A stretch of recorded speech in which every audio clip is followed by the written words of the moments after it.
Hi, everybody. Welcome back. My name is Megan. I am a licensed therapist in the state of Arizona, and I've been in behavioral health since 2005. So I've been doing this a long time. I want to start off by saying that this video is meant to be educational only. It is not meant as a substitute for diagnosis by a mental health professional, nor is it meant to treat anybody's underlying conditions or be a substitute for any kind of therapy. Okay, educational purposes only. So, what I'm going to talk about today is a little bit about something called narcissistic personality disorder. We live in a society that likes to hijack mental health terms in order to describe cultural phenomenons that are happening. So I want to be very clear. This is not the first time that this has happened, and it is not going to be the last. However, I believe that education is important because people who have mental health conditions are often stigmatized a lot in greater society, and sometimes serious mental health conditions are made to seem less important by use in everyday language, as opposed to understanding that they are real treatable diseases that do need assistance in order to overcome. So today we're going to talk about narcissistic personality disorder, right? Like there's two terms here in 2021 that I feel like have become so commonplace that I can't really go a day without seeing them being used. The first is toxic. So not everything is toxic. Okay, stuff can be unhealthy, stuff can be less than desirable, but not everything is toxic. And not everybody that you encounter is a narcissist.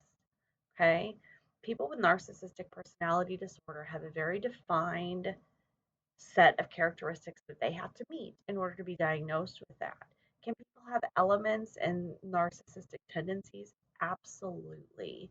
But not everybody that you encounter is a narcissist. Some people are just jerks, right? Or they're unhealthy, or the combination of them with another human being brings out the worst in them. And that happens. And I'm not victim blaming ever. Like, that's not a thing. But sometimes we struggle to see unhealthy dynamics as they play out, and we're very quick to throw labels on people.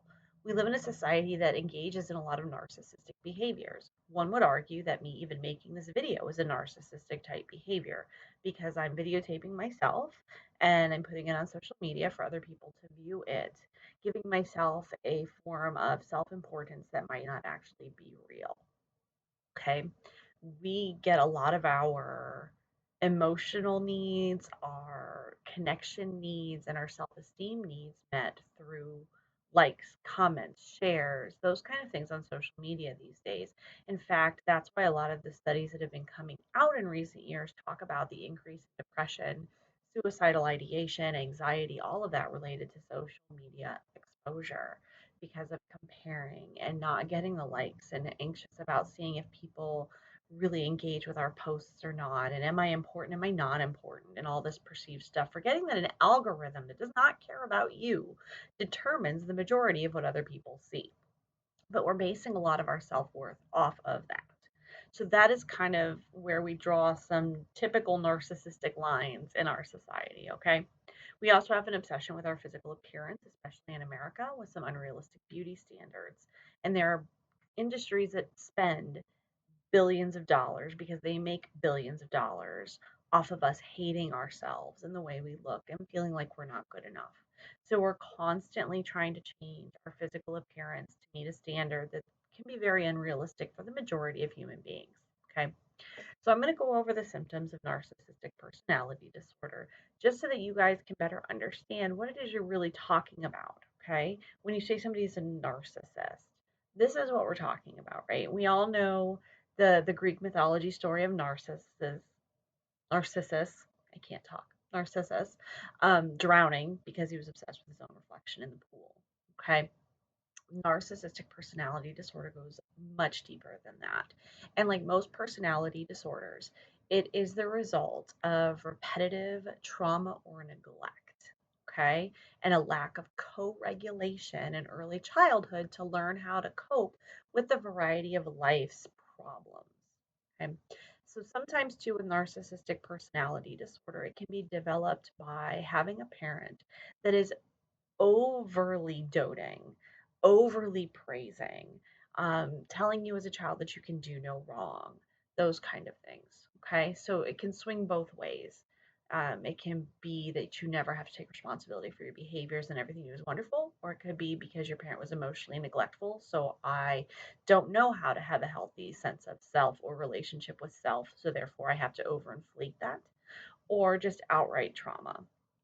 Okay, these things happen. It's a systematic thing, and with narcissistic personality disorder, it's not as overt as say post-traumatic stress disorder, borderline personality disorder, antisocial personality disorder, all of that. And like with all personality disorders, there are some symptoms that overlap because there are a lot of symptoms in personality disorders that tend to overlap. It just depends on what is dominant and what is the one that becomes the most unhealthy as far as manifestation in a client. Okay. So the first one that we all know about is the grandiose sense of self importance, right? To think that one and believe that one is better than all other human beings and the most important thing, and me first. And a lot of those things are very inherently American at this point, that I'm the most important thing and everything should revolve around me, kind of thing. Like I'm just the best of the best of the best because I am, right? This is not to be confused with healthy self esteem. Healthy self esteem allows us to acknowledge that I do certain things well and I can succeed at certain things, and that they, are part of who I am, that I have positive aspects of me as a person. But this is this over the top. When we talk grandiose, we talk over the top belief of self importance. Okay. The second is that they have a lot of fantasies and tend to become preoccupied with those fantasies related to unlimited success, power, beauty, ideal love, those kind of things. Okay. Always, always, always reaching further, further, further. Nothing is ever good enough. And I need to have all the things at the top because I'm the best of the best. So I need to have all the things that are at the top. Okay. Believes that the person also believes that they are special or unique, and that the only people that will understand them are other special and unique, top earner, top of the ladder, cream of the crop people, and those are the only people that I should associate with and spend my time with. Okay. So this is where like narcissistic abuse is interesting, because that person is probably not going to be partnered up with somebody who they don't think is the best of the best, because they only want the best of the best and they only deserve the best of the best. And a lot of times they will push somebody to be the best. It's very rare that you'll find somebody with narcissistic personality disorder that will pick a partner that they believe is below them and constantly berate them for being below them. Okay. They require excessive admiration. So, constantly positively reinforcing them and complimenting them and telling them how wonderful they are and how they're the best. This is where the client that has the overly doting parent, that is typically the manifestation symptom there, is that that requirement for that praise is always present. I have to have it because I've always had it, so I need it more and more and more and more. And you need to tell me how wonderful I am all the time. An overwhelming sense of entitlement. So things are owed to me and I can do what I want because don't you know who I am? And always expecting something for nothing, always expecting people to just do what you want, how you want it. Again, putting yourself at the top of the priority list for the rest of the world. Um, the person with narcissistic personality disorder frequently will be exploitive of interpersonal relationships. So they'll take advantage of other people to step on them to get to the top. Okay. They will also use them financially. They will use them emotionally. They will use you as a connection. So I will make friends with you in order to get to this next level or to this next person. And then as soon as you're of no use to me, I'm done. Bye.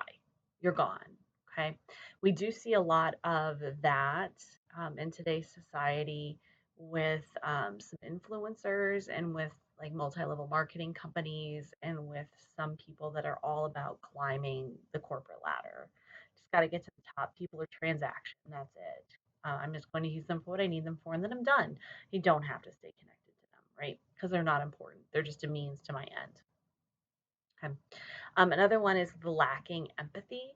So people with antisocial personality disorder also struggle with empathy. The extreme with antisocial is that they just don't care about your feelings, right? And they really will never care about your feelings, and they don't know how to mimic them. They don't know how to do that, so they can't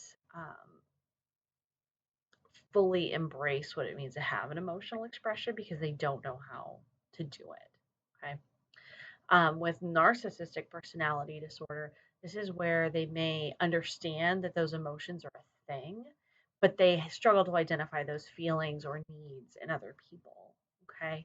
So they don't understand that when you are making that face at them, that you're really just not okay with them, because this also feeds into some of the delusional thinking that they're the best of the best. So they can't understand why you would be mad at them. Why would you be mad at me? I'm amazing. Those kind of things. Okay. They do tend to be envious of others and a lot of comparison. And they also believe that other people are envious of them. Even if they don't know them, you're jealous of me. You have to be jealous of me. That's why you're hating on me, because you're jealous of me. And you want to be me, right? Because you just want to be me. You want everything that I have, even if it's not that great. But I think it's great because I have it and I only have the best. So there we go, right? And then the last piece is arrogance. That arrogant, haughty behavior, talking, always feeling condescended to, always having somebody that talks down to you. Those, just that arrogant, that puffing up of the chest, and don't you know who I am? And narcissists love to talk about themselves. They really love to talk about themselves. And that's something that sets them apart from some of the other personality disorders, is because that talking about myself keeps me important. And I need to tell you about all the things that I've done and be very braggadocious because I want that praise. And you have to give me that praise because I'm entitled to that praise, don't you know? So again, I want to reemphasize that this is an actual diagnosable, treatable mental health condition that takes time. When people develop personality disorders, it happens over time. It's a survival skill that the brain has developed in order to deal with the lack of co-regulation, trauma, neglect, whatever. It's a way that the brain has developed over years. It's a pattern. So it takes time to undo it. It takes a lot of hard work. The problem with narcissistic personality disorder is that most of them don't believe that there's anything wrong with them at all. Because I'm the best, and don't you know? So they struggle to get help. But again, that person that treats you poorly isn't necessarily a narcissist. They're probably just a jerk. They might have some narcissistic tendencies, but so do a lot of people these days. So you have to ask yourself, is it really fair for me to use this label? Because somebody who actually has narcissistic personality disorder might never get help because they think that it's just so commonplace and it's thrown around and it doesn't mean anything. It loses its meaning when we talk about it. Okay.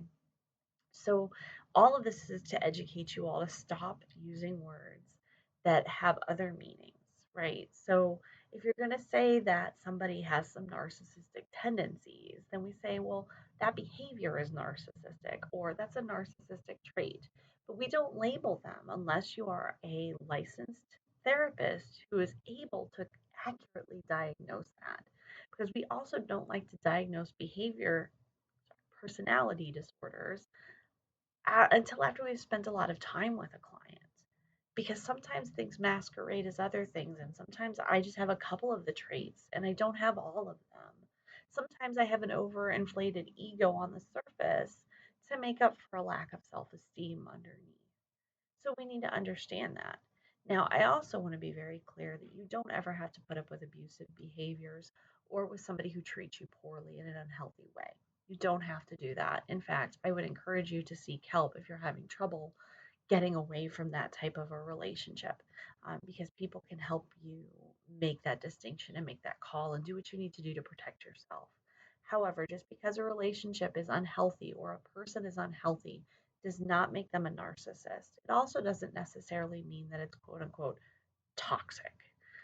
It means it's unhealthy and it can be overcome with help. Okay. And that toxicity, that insidiousness that you're seeing of that unhealthy behavior pattern in a person, most of the time it's a survival skill that they've developed out of stuff that's happened to them previously in their life. not an excuse for bad behavior, but an explanation. They're doing what their system is telling them to keep them safe. So, for narcissistic personality disorder, a lot of the brain system is trying to keep that person safe by making sure their needs get met because their needs weren't met appropriately before. Okay. It also makes it very hard for them to see the needs of other people because they are so obsessed with getting their own needs met for their own survival that they can't see your needs. They can't. They don't know how because their system is hardwired to get their own needs met first and to the extreme. I hope this has been helpful. Please feel free to like, subscribe, share the video with people you feel like could utilize it, learn from it. If you have questions, you can always reach out for me or to a licensed therapist in your area if you need some clarification of things or if you think that you might have narcissistic personality disorder or narcissistic traits that you would like to work on. We're here to help. We're always here to help. We're not here to judge. I hope you have a wonderful day and I will talk to you soon.